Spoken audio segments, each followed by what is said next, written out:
Hello and welcome to the show. Thank you so much for joining me tonight on this show. Listen, we've got a great show planned for you. You're going to meet Chef Tori Shannon, and he's here to talk about, as we know, the power of a father. And this has been a great month for us. We've had some wonderful gentlemen on, and we've been talking about the power of a father. So listen, I just want you to sit back, relax, and enjoy because it's coming up next. The Cecil Williams South Carolina Civil Rights Museum is the Palmetto State's first and only museum.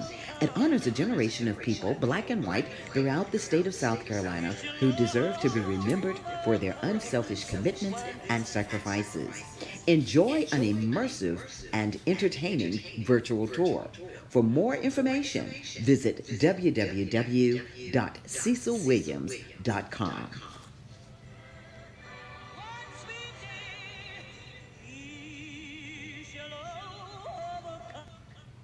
Welcome back. Again, thank you for joining the show. Listen, as I told you, this is a great show. We are going to be talking with a wonderful father. But before I do that, I just want to say what's on my mind. You know, I always start the show with what's on my mind. And right now, I just want to say to you all, of course, I did get vaccinated. Everybody's worried that I wasn't going to do it, but I went on and got vaccinated. I'll tell you what. After I saw the Masters was invited to go and I saw all of those people at the PGA Championship, I was like, okay, I think I better do it. So I went on and did it. And I am urging you to get your vaccination. And the reason I say that is because, as we know, this Delta variant that has come out, along with other variants and mutations that are out there, are very deadly. And so we want to make sure that we do create that herd immunity. And you know, most of you know I was a microbiologist. That was my thing. And so I want to urge you, please get vaccinated. And remember, please wear your mask. Still wear your mask because there are some people who aren't vaccinated. And so we still have to be aware of that. Even though we have the vaccination, we got our vaccinations, we still need to be careful. So that's what I want to say to you. Stay tuned to the news. Listen to what they're telling you. And remember, we've got to be safe and we've got to take care of each other because we've lost too many people to this COVID virus. I hope you'll do that for me. All right, so now I have the pleasure and I'm excited to introduce you to this wonderful gentleman. He's a husband. He's a father of 4. He's a teacher, an educator. I mean, this man's got it going on. He is the owner and cuisine artist for Tasteful Creations. And guess what? He's a member of Alpha Phi Alpha Fraternity Incorporated. And you know I'm saying that because why? I'm a member of Alpha Kappa Alpha Sorority Incorporated. So he's family. All right, so listen, without further ado, want to introduce you to Chef Tori Shannon. Come on out, Chef T. Good evening, good evening, good evening. Glad to be here.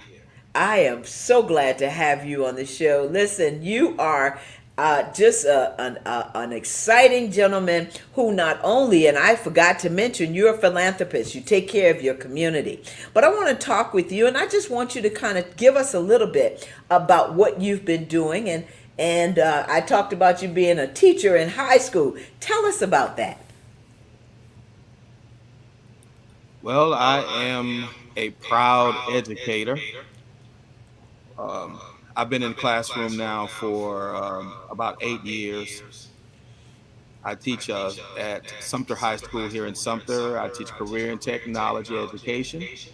I do believe that business education is a way to invoke the best qualities in our children as entrepreneurs, employees, and of course, future employers. I'm the proud owner of Tasteful Creations Catering and Event Planning in Sumter, South Carolina. We are officially the #1 catering company in this area as voted by the people. I'm also a private chef. And most importantly, I'm a father. Oh, yes. Yes, and a proud husband. Yeah, you know, when you told me, Chef, I'm looking at you now. You can't be any more than 20 years old. But anyway, I'm looking at you, and we talked about this, and I said, well, how old are the children? You said 11, 6, 4, and 2. And so I thought about it. I was like, wow, he's young. But to see you and see the accomplishments that you have made and how you love children by being an educator for 8 years, I'm telling you, I did it for 1 year and that was enough. Okay. So want to talk with you and ask you, when you hear about the power of a father, what does that mean to you?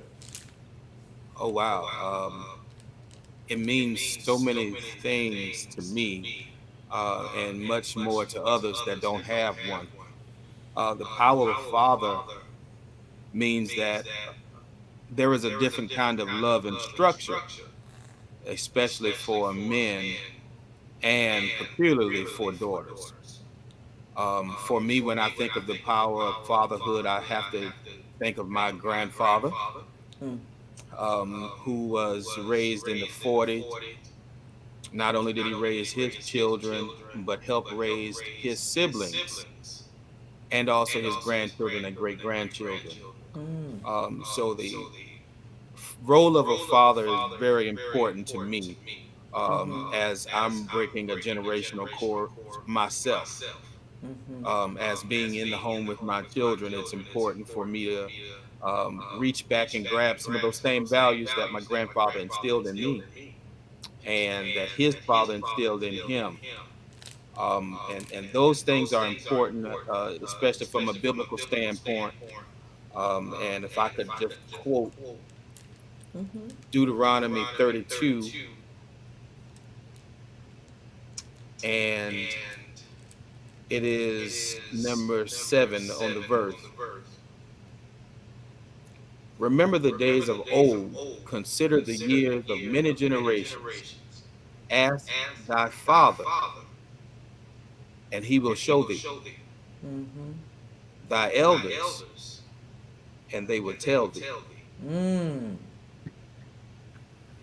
And that's a great Powerful. starting point, I think, for this Mm. conversation. Powerful, powerful. Because, when I think about, as you're talking about your elders, I want to talk with you about your grandfather.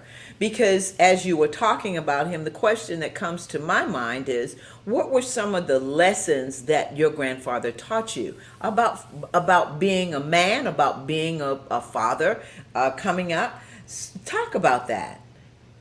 Oh, one of the lessons that I saw him live was the advice that he gave me when I first got in trouble, that hard love that he gave me.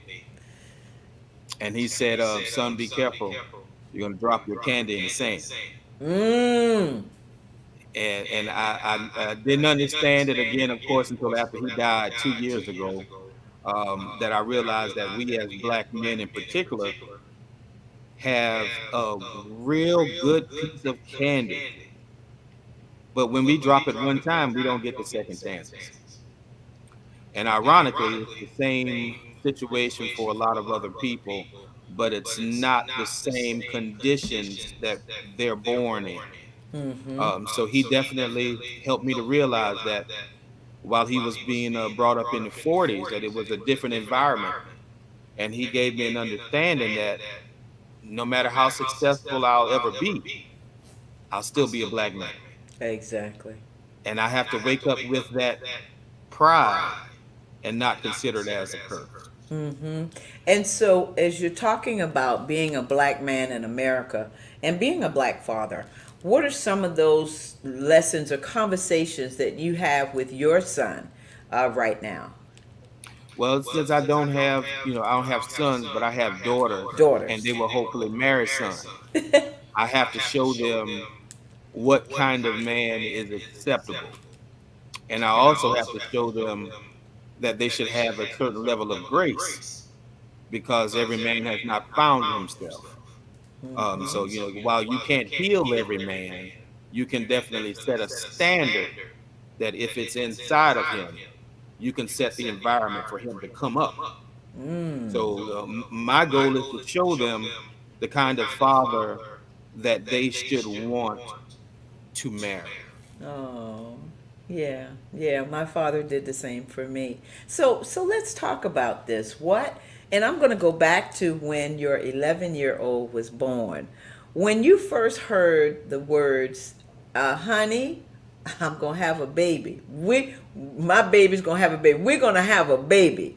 What were your thoughts? You want the truth or you want the politically I correct answer? want the truth. We tell the true story I was on here. I scared. want the truth. You were scared. Yeah, I was scared. Yeah. I was scared because I wasn't ready, so I didn't think I was ready. I didn't know what to do because I didn't think I had the proper training. I didn't think I had the proper maturity, and I didn't think I had the tools to be a father, especially when I found it was going to be a girl. That was actually the turning point in my life, because I didn't want to be an example to her of what I had seen my whole life outside of my grandfather. So, and I wasn't quite ready to make those changes, honestly. So I was afraid actually, and I grew into it. But honestly, as a 28-year-old man, I was genuinely afraid. And that's nothing. And I tell people, being honest and letting people know, because now they've seen the vulnerability of how you were at that time in your life. So the next question I want to ask you is, yes, you were afraid, but who did you talk to and who kind of helped you through the process? My grandfather. My grandfather, he told me it wasn't no room to be scared.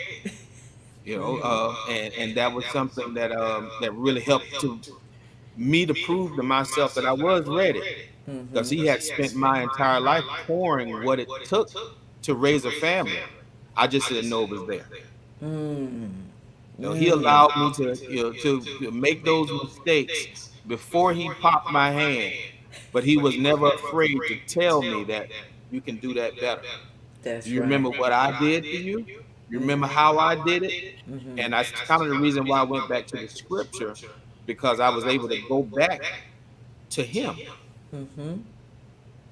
And that's why I was asking, because, one of the questions that I've been asking all of the fathers is, young men today, and for a long time, men were afraid of their families, especially due to the fact of, we can talk about funds, not having enough money, not even having a job. And what am I going to do? Now you're pregnant. How am I going to take care of you? How am I going to take care of a child? All those types of things come into play. But I asked the question, if you could talk to a young man today that says he wants to give up, what would you tell him? You got this. You built for this. We are built differently. And it takes sometimes pressure to bring that down and out. If you stick in the game, do what you are intended to do. That is to be a provider. That is to be a guide. That is to be a protector. And to cultivate yourself by these experiences, you will make a fine father. Failure is okay when there's not another choice. But there is another choice. There's a choice. That's right. And as you're talking, those scriptures got you through. And I thank you for being the faithful man that you are, and being open enough to share what that feeling was like. And as we're talking about that, we have some pictures of your beautiful daughters and you, Tiana. Look at there. So tell me, who is 11, who's 6, who's 4? Tell me their names. I have Sanai Tori, and she is 11, going to middle school this year, and I'm deaf scared. I have Michaela, she's 6 and going to the first grade. Then I have Anaya, she is going to pre-K. Then I have a terrible 2-year-old, that's my namesake, and her name is Tori. Oh, and it's spelled Teorey? No, Taurie. She has a feminine version of it. I got you. Wow. So you have Sanaa, Michaela, Anaya, and Tori. That's And right. your beautiful wife, what is her name? My wife is named Cassandra, and this is probably the most common thing that I have met in my whole life. That's actually my mom in that last picture, and everybody always thought she was my wife. She looked good now. Yes, your mom looks good. Yeah. Oh, and Cassandra. Well, you tell Cassandra and the children I said hello. So, as we're talking about, what it was like for that feeling for you, talk about some of the challenges that you faced being a father. Wow, the first challenge that I faced was with myself, um, giving myself the same advice that I just said need to be given to those young men, that you're not going to be perfect. And I think for a lot of us, television is and society in general are very harsh toward African American fathers. Our ability to make mistakes should be a natural thing, and we have to walk on eggshells in every situation that we're in. So even within my own home, I face those same things. I didn't want to admit the fact that I failed in certain things, that I did not quite get it right. And again, to look at myself as a successful father, I think those variables can only be determined by myself and the relationship that I have with my children. So I'm looking at things totally different now, but that was a challenge for me. And the next thing was finances. We live in a age now to where worth is determined by finances, and that's sad because Yep. our forefathers didn't have all that, Exactly. but they had more of a fortitude in their homes. So now the race to provide like the Joneses is kind of the thing that we have to deal with our children. So I'm trying to provide a balance between how I provide for them, how I spend time with them, and how I help to cultivate them not to be dependent on money. Exactly. And that leads me to what my next question, and that segues right into it, is about juggling. About how do you balance, family and being an educator and being this business owner as a chef. How do you even make that happen? I'm learning. I'll say that. A guy gave me some advice here at the end of this year, and he asked me, "How do I spell love?" And I said, "LOVE." He said, "No, no, no." He said, "How does your wife spell Yeah, love?" love. And he said, TIME. And Ah. that really changed my perspective here recently. I have to try to find some balance and have recently found it. You just have to stop business. That's right. That's Yeah. just period. You have to stop business. You can't take every job. You can't take every caseload, and you can't help every child. Yeah. Yeah. That's a rough conclusion to come to for an educator that actually cares, but with some of them, you have to put them in God's hands and let somebody else help them, That's right. because my main focus should be my home and my children, and particularly the relationships that I have with them that help mold them for their futures. And it's all about priorities. That's what I hear you saying. It's about setting those boundaries, making sure that you have your priorities in check, in place. And sometimes that's very hard to do, especially when you're a business owner. Like you're the number one business in Sumter, right now with everything that you do and trying to make that happen. But the one thing that I hear you saying is, I prioritize. That's correct, and I didn't always, because I didn't know any better. It was just about the business. I wanted to be head deep into my business because I was the one guy. I was the chef, the marketing expert, the Yeah. account expert, the booking manager, and everything else with the business. And now I'm learning, just like inside my house, you have to delegate. Mm-hmm. You can't be everything, That's right. because if something were to happen to myself, then the business would die. So we have to have some type of contingency plan. And again, like you said, prioritize what's more important. And it's not easy, not easy at Yeah, all. I know. But prayer, That's right. prayer for That's wisdom. right. Prayer, through prayer. And so, what's the one lesson, Chef T, that you want your children to take away from you? Work hard, believe in yourself. More importantly, you can do all things through Through Christ Christ. That that strengthens strengthens you. you. And I talk about Him, meaning Christ, more Mm-hmm. than I talk about myself. So Mm-hmm. if you put God first, and if you believe that God has given you the authority to do something, give it all you got. Mm-hmm. That's right. Boy, I tell you, you sure you're not a preacher? I do a little something. Okay. See, you didn't tell us that part. I kind of picked up on it, but you didn't tell us that part. But you know what you're saying is so right, and I've been talking about this the whole time. You know, when I started this program again, after 15 plus years, it was God telling me, okay, you got to get back to what I have ordained you to do. But more importantly, while you're doing that, make sure that you are, as always, blessing somebody along the way and bringing these stories. And that's why I'm saying, you being on the show, I was excited because of the story that you had to tell us. And so, what do you feel that the fathers give their children lesson experiences that no one else can?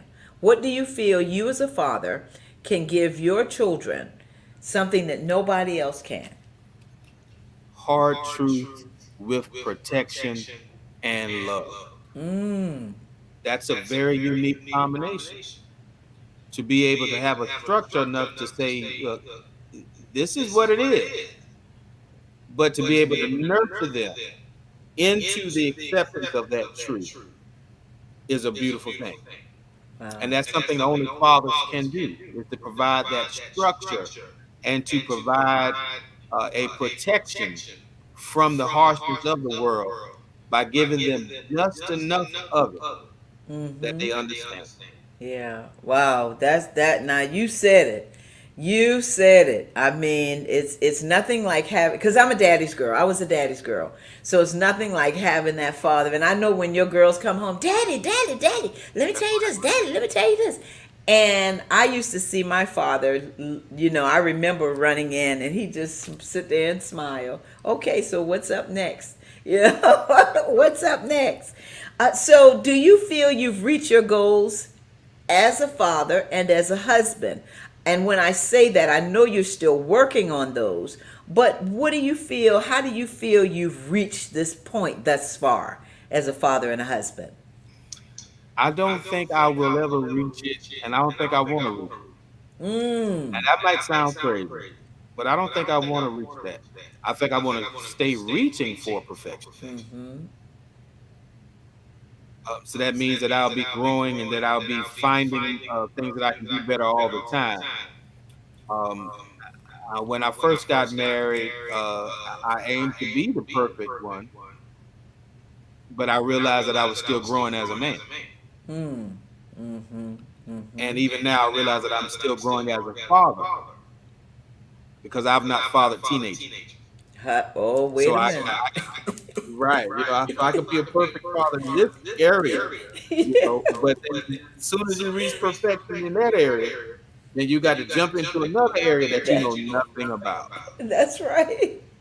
So I'm just reaching back and seeing what I did good and what I didn't do so well, and I'm using those as tools so Mm-hmm. that way I can become better. And I'm sure my wife would probably tell you a little bit something different, but I'm trying. Well, that's all right. You're trying. I mean, that's what happens in life. we go through this life. I mean, it's nothing that we can do. We're never going to be perfect. We try to get to a certain goal, but we are, we're trying. That's the bottom line. That's what life is all about. You're going to have those ups and downs, those stumbles. You're going to walk over the road, the rocks and everything. But hey, that's life.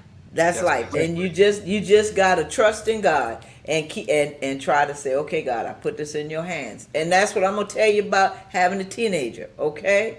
Get ready. Teenage girl, get ready. Get your shotgun ready. I'm just teasing.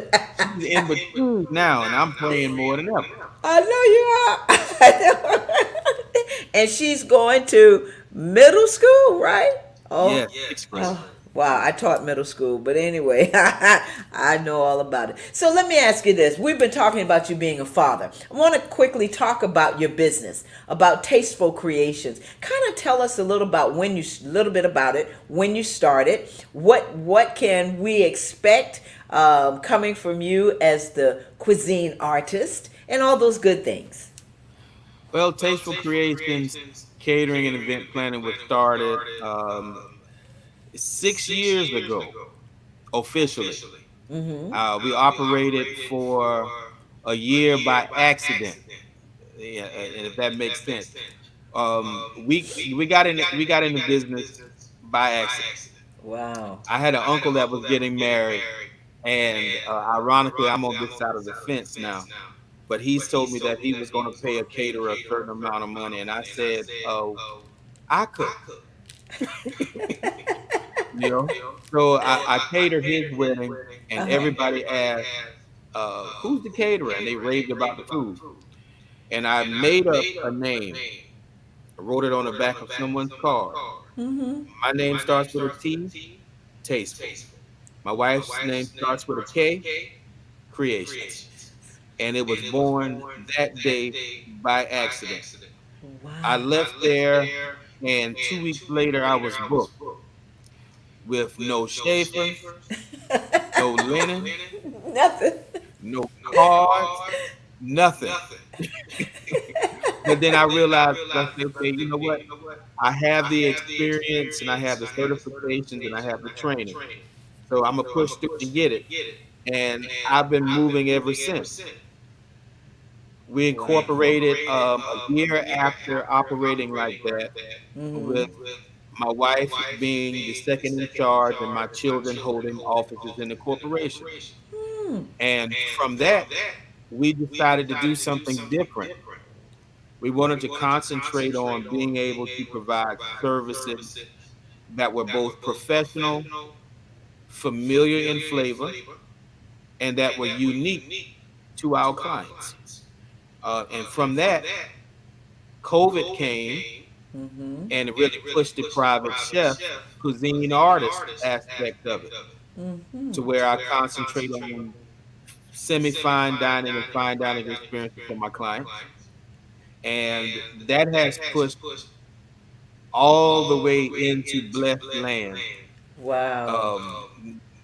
And so what you can expect from us is hopefully a semi-fine dining experience here in Sumter or Columbia, something brick and mortar. As a black chef, I really look forward to that. We've been counted out for so many years uh, when it comes down to fine dining. And I've been saying for the last 6 years, we can cook more than fried chicken. Hello. We got more. So you can definitely expect to see more on the fine dining aspect of it, and you can see more collaborations between other chefs with me. And that's the beauty of it. Now, when you talk about collaborations, because a lot of people say, this is mine, I'm not going to work with that chef, or I'm not going to work with that person. To hear you say collaboration, collabing with other chefs, with other artists, whether that be a cake designer or an event person or a planner or whatever. But to hear you say that truly is a blessing, because most people don't do that. And I can attest to this for you. Calling Chef T, he answers the phone, at least he did that time with me, on the first ring. And I was so impressed. I've been spreading your name all over every which way. So, I pray, continue prayers for you and your wife, Cassandra, and your family of how you're doing all of these things. So, the last question I want to ask you, Chef T, is what are some of the takeaways that you want the viewers to, to take away from this interview? Do what you have in your heart. All right. If you think that you can own that business, own it. Ask people, learn, and step out on your faith. All right. You are the door to your future. All right. With Christ, you can set out to do anything that you have in your heart to do. Do not look for people to pat you on the back when you're doing good. Pat yourself on the back. Mm-hmm. Right? Don't look for people to invest in your business and your dream. Invest in your own dream. If you can dream it and are willing to put the work into it, you can do it. I'm a living Wow. witness. Yes, you are. I tell you what. Thank you for that. I think God wanted you to talk to me today, so I do appreciate that. I do. I really, really do. So I always ask my guests before I let them go, what are 3 words that describe you?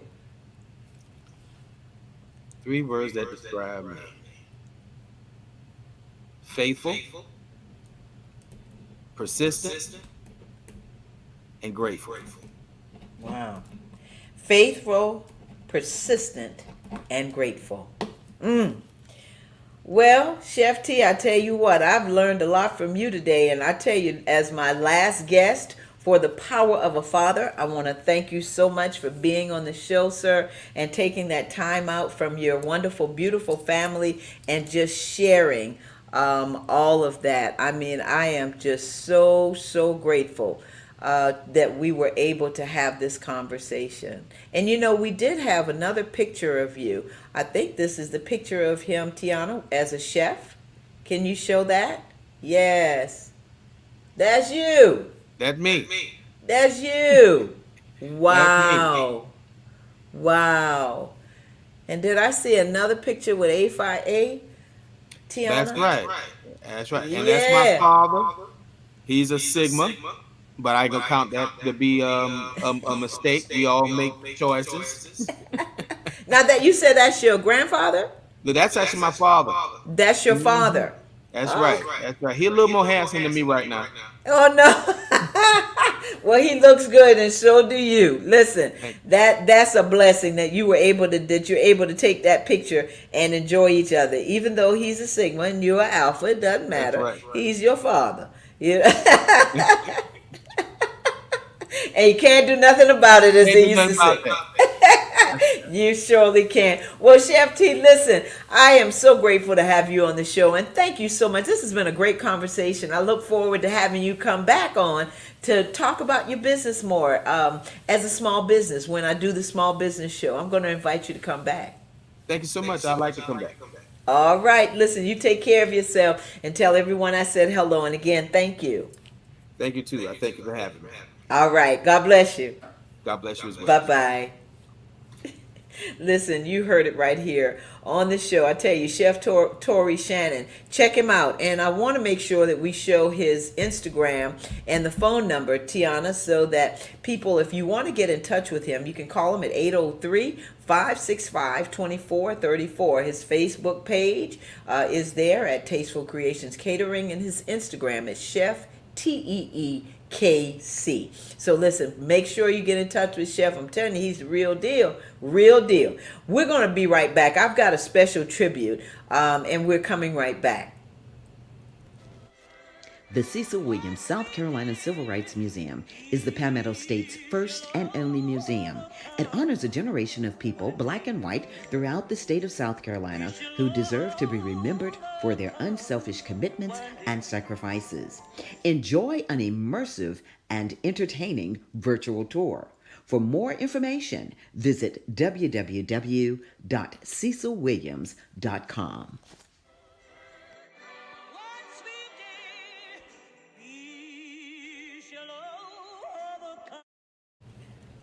All right, welcome back. Well, listen, I have some news for you. Rob Malloy, who was going to be owner of Malloy and Associates, is on set. So he was on his set and running over, and so we're going to have him come back on in the future. He's going to be with us, but he sends his best. So I wanted to take this time because I was going to do this. You know, this has been the power of a father, and I would not be remiss. It would not be remiss if I did not talk about my father, Turner M. McCotry, MD.